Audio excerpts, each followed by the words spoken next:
We were in Mexico. We were in Mexico a couple of days ago, and John and Davey, who does our security, and he's really our friend. He's a big guy, so he scares people, but he's like a teddy bear. He's lovely. And they actually used him as the model for Kung Fu Panda. Kung Fu Panda, yeah. Absolutely, yeah. It was based on him. They followed his movements for 2 years, actually, and then.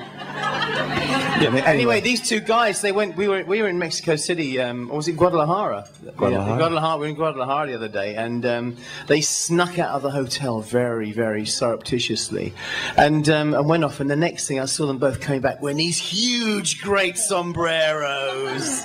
Yeah, well, actually, I told myself I wanted to get a mariachi bass, you know. So I went it's the center of mariachi, Guadalajara.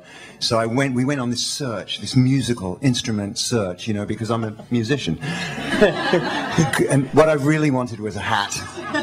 And you're not really. It was like, you know what? Let's let that bass thing go. Let's get the hat.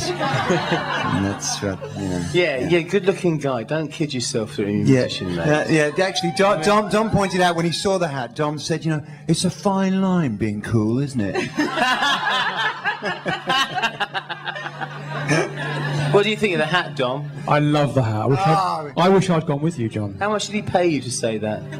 No, I love the hat. I guarantee you would not have left the store without one. Absolutely. Yeah. I will go there. You guys, it's such a huge, huge honor to have you here. Thank you so much for being here at this event. One of the things that I wanted to ask you very briefly was, we were talking about Twitter backstage, and we were talking about social network in general, and I was just curious, is there any part of you that wishes when you were just starting out that you could have had that fan interaction, or are you so grateful to God that it was not around? We used to have different kinds of fan interaction in the early 80s. Were you tagged in some photos, I'm thinking? Yes. No, it's a different dimension altogether. Oh, you bastard! You drove him off the stage, John. Yeah, no, we talk about that on Twitter all the time. You know, oh, wouldn't it have been amazing in the 80s? I would have been a basket case. I mean, I think the 80s was great, just the way that it was. Yeah. And you know, and what's happened with the social networking around this album? I mean, with Red Carpet Massacre, it was so apparent that we were completely out of touch with our audience, and that the audience was out of touch with themselves, you know, and I didn't think it would have been possible to get back, you know, to get that back, but I think putting the album out on iTunes before Christmas just encouraged us to get involved in social network, and it's put everybody back together again. It's put, you know, fans and band together. It's put fans back in touch with each other. And the energy around the music is just so much stronger. It really is. Than it was. It really is amazing. In terms of the photos that you would have been tagged in the 80s, are you going to write a memoir? I think this is it. You know, I think it's a living memoir. Can I be on the cover then? Hi, everybody. This is John Taylor's memoir. Yeah, I mean that takes it takes such a concentrated amount of time. I'm always thinking about it, but. You know, I think what's happening right now in the present is so exciting. You know, the idea of spending real time concentrating on the past, what happened. I don't know that I want to put that much time into that right now. Right. That makes sense. All right, so did Simon go get some lunch? You know, he said that he might be slipping out. But he'll be back after these messages. You know what? This would be a great opportunity to ask Anna a question. Anna, tell me what it's like to get John. Tell me what it's like to get the phone call saying that you're going on the road with Duran. Well, the very first time I was a little bit in disbelief because I had such a casual audition, and tell us about how casual it was. Well, I just went round there and I sang a few oohs and ahs, and he said, would you like to sing a song? And I don't know, I was in a bit of a funny mood. I said, you know what? No, I don't really.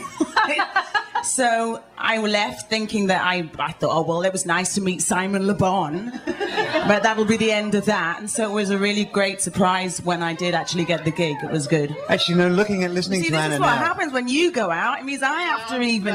Okay, can I to rescue the situation? You've been to the Mexican, haven't you? I've dropped a belt size. Oh, wow. Wow, just in the time it took you to go. Wow. Let's move on. How do you stay in such amazing shape? Your voice, everything. How do you guys stay in such amazing shape? We work and Good work Lord. and work. My God, am I wrong? Oh my God in heaven. This is amazing, you guys. It is such a thrill to have you here. I know you have one more song. Just very, very quickly, I wanted to tell you a quick anecdote. A few weeks ago, Britney Spears was in San Francisco doing a Good Morning America event. I don't know if you guys saw that or not. And they had this massive operation in the beginning to get the crowd pumped up. They really needed everybody to be in a good mood. They had local celebrities out there. They had a cheerleading squad come on stage. And the crowd was kind of like, okay. So they finally just decided, let's just play some music. And what did they start playing to get the crowd pumped up?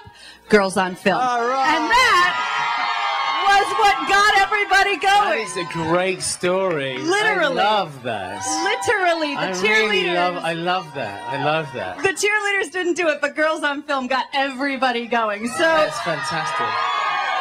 I have to ask, that was one of my most random, like, of course they would play Duran Duran in that moment. Is there a moment that stands out to you that you just think, okay, that is the most random time I could ever possibly hear my song? Have you ever been somewhere where all of a sudden your track comes on? Or is it just every time that you... I was at a Laker game. Well, I mean, it's not that random, but Right. I went to a Laker game, which I don't do really, but at the Staples Center in LA.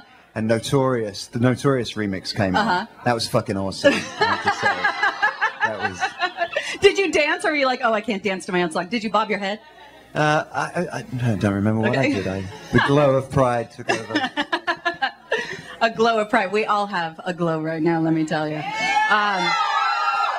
So yeah, I thought you would appreciate that. Love your ring. Oh, darling, thank you so much. Look at that. Thank you. I wore it just for you. It looks like it's been in the family for centuries. Either that or I got it at the $10 store at the airport. Either one. But both stores are good. So again, it's a massive thrill for us to have you here. Thank you so much for being here. And